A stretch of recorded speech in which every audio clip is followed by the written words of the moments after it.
நண்பர்களுக்கு வணக்கம். இன்றைக்கி நம்ம சங்கரா மீன், சின்ன சின்ன சங்கரா மீன், குட்டி குட்டி சங்கரா மீன் வந்துட்டு எப்படி உடையாமல் தோசைக்கல்லில் கம்மியான எண்ணெய் ஊற்றி பொரிக்கிறதுன்றதான் பார்க்க போகிறோம். பாருங்கள், மீன் வாங்கும் போதே கொஞ்சம் நல்லா இந்த மாதிரி திடமாக இருக்கிற மாதிரி வாங்கிக்கோங்க. அப்போ தான் உடையாமல் வந்துட்டு வரும். பாருங்கள், ரொம்ப குட்டி குட்டி சங்கரா மீன். இப்போ இது பார்த்திங்கன்னா கழுவி எடுத்து வச்சுருக்கேன். இப்போ இதுக்கு தேவையான அளவு உப்பு சேர்த்துக்கலாம். நான் வந்து பார்த்திங்கன்னா நைஸ் உப்பு சேர்க்குறேன். இதுக்கு பதிலாக நீங்கள் கல் உப்பு கூட நசுக்கி கூட சேர்த்துக்கலாம்.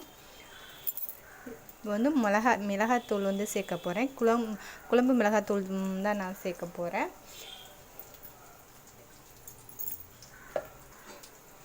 பாருங்கள், குழம்பு மிளகாத்தூள் ரொம்ப கம்மியாக தான் சேர்த்துக்கிறேன். கம்மியாக சேர்த்துட்டு கையால் இந்த மாதிரி வந்துட்டு பிசைஞ்சு விட்ருங்க. உங்களுக்கு லேசாக புளிப்பு சுவை வேண்டுனா கொஞ்சம் போல் வந்துட்டு புளி கரைசல் வந்து சேர்த்துக்கலாம். மசாலா வந்து ரொம்ப வந்து சேர்க்காதீங்க. அதுவுமே ஒட்டிட்டு வந்துட்டு நம்ம இதில் வந்துட்டு ஒட்டிட்டு தோலெல்லாம் பிஞ்சிட்டு வரும். கரெக்டான அளவு வந்து மசாலா வந்து சேர்த்துக்கோங்க. அப்படியே மசாலா அதிகமாகிடுச்சுன்னா கூட எக்ஸ்ட்ரா 2 மீன் கூட வந்துட்டு போட்டுக்கலாம். இப்போ இந்த மாதிரி வந்து பண்ணிக்கலாம். எதுவுமே சேர்க்கலாம், மசாலா பொடியும் உப்பு மட்டும்தான் சேர்த்துருக்கேன். நீங்கள் உங்களுக்கு அப்படி குழம்பு மிளகாத்தூள் இல்லைன்னா 1 ஸ்பூன் வந்துட்டு மிளகாத்தூள் வந்து சேர்த்துக்கோங்க. 1/2 ஸ்பூன் மல்லித்தூள் வந்து சேர்த்துக்கோங்க. வீட்டில் அரைச்சி வச்சுருப்போம்ல, அது வந்து சேர்த்துக்கோங்க. இப்போ வந்து அவ்வளோதான். இப்போ நான் தோசைக்கல் வந்து அடுப்பில் வைக்க போகிறேன். நான் ஊற எதுவுமே வைக்கல. இப்போ தோசைக்கல் வந்து அடுப்பில் வந்துட்டு வைக்க போகிறேன். இப்போ தோசைக்கல் வந்து அடுப்பில் வந்துட்டு வச்சுட்டேன். இப்போ இது பார்த்திங்கன்னா கொஞ்சம் ஒரு 2 நிமிஷம் நல்லா ஹீட் பண்ணுங்கள். நல்லா ஹீட் ஆகட்டும். இப்போ 2 நிமிஷம் கல் வந்து நல்லா சூடாயிடுச்சு. இப்போ சுற்றி வந்து எண்ணெய் விட்டுக்க போகிறேன். இன்னி பார்த்திங்கன்னா மீடியமாக வச்சுக்கோங்க. ரொம்ப வந்து ஃபுல்லாக வச்சிங்கன்னா வந்துட்டு மீன் கறி போயிடும். மீடியமாக வச்சா தான் நம்மளுக்கு உடையாமல் நல்லா நீட்டாக சூப்பராக கிடைக்கும். இப்போ மீடியமான தீயில் இருக்கட்டும். மீடியமான தீயில் 1 நிமிஷம் வந்து விட்டுருங்க. அப்போ தான் அந்த எண்ணெய் வந்து சூடாகும். இப்போ பாருங்கள், குறைவான தீயில் தான் இருக்குது. இப்போ வந்துட்டு மீன் வந்து வச்சிடலாம்.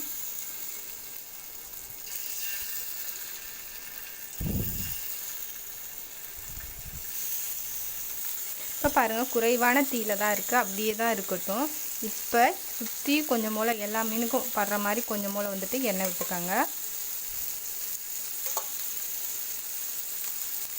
இந்த மாதிரி வைக்கும் போது வந்து இந்த மாதிரி கலக்க வைங்க. அப்போ தான் நம்மளுக்கு திருப்பி போடவும் நல்ல வசதியாக வந்திருக்கும். அவ்வளோதான், இருக்கட்டும்.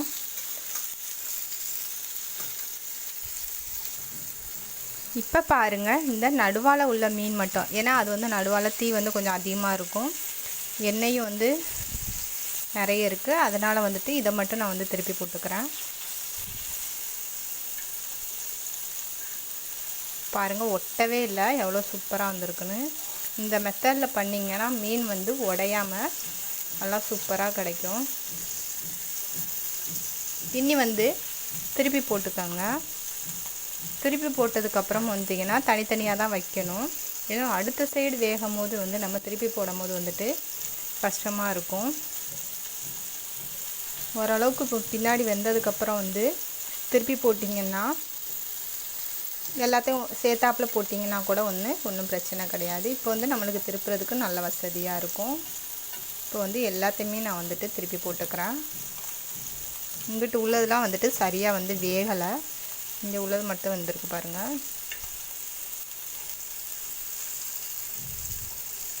நம்ம திருப்பி போடுற மாதிரி இந்த மாதிரி கத்தி இல்லை வந்து தோசை கரண்டி இந்த மாதிரி வச்சு திருப்பி போட்டிங்கன்னா அழகாக வந்து உடையாமல் கிடைக்கும் உங்களுக்கு. இந்த மீன் பொரிக்கும் போது உடைந்தாவே வந்து பார்த்திங்கன்னா அவ்வளோ ஒரு டென்ஷன் ஆகும். இதே மாதிரி தோசை சுடும் போதும் தோசை வரலைனாலும் பார்த்திங்கன்னா வந்துட்டு அவ்வளோ ஒரு டென்ஷன் ஆகும்.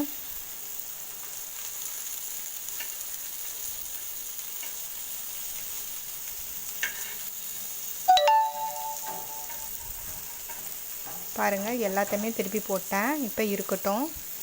இது பார்த்திங்கன்னா ஒரு 5 நிமிஷத்துக்கு அப்புறம் வந்து நான் திருப்பி போட்டேன். மீன் பார்த்தீங்கன்னா மீடியமான தீயில வைங்க. இந்த முறைப்படி பண்ணிங்கன்னா கண்டிப்பாக வந்து மீன் உடையவே உடையாது. எந்த மீனாக இருந்தாலுமே பாருங்கள், இவ்வளோ ஒரு குட்டியான மீன், இந்த மீனே உடையாமல் எவ்வளோ அழகாக சூப்பராக பொரிச்சிருக்கேன்ட்டு. இப்போ பாருங்கள், நடுவால் உள்ள மீன் மட்டும் எடுத்துடலாம். சுற்றி உள்ள மீன் வந்துட்டு இருக்கட்டும். எல்லா மீனையும் வந்துட்டு ஒன்று கூடி வச்சுட்டேன். இப்போ வந்துட்டு எண்ணெய் விட்டுக்கலாம்.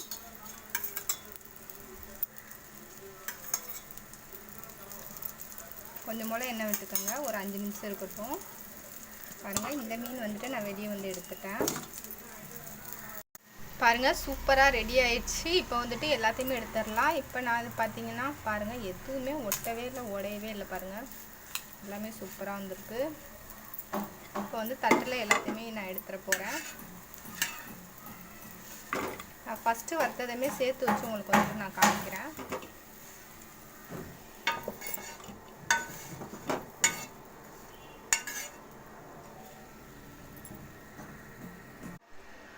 பாருங்கள், சூப்பராக ரெடி ஆயிடுச்சு. என்னோட இந்த பதிவு பிடிச்சிருந்தேன்னா லைக் பண்ணுங்கள். இவ்வளோ நேரம் என்னோடய பதிவை பார்த்தவங்களுக்கு ரொம்ப ரொம்ப நன்றி.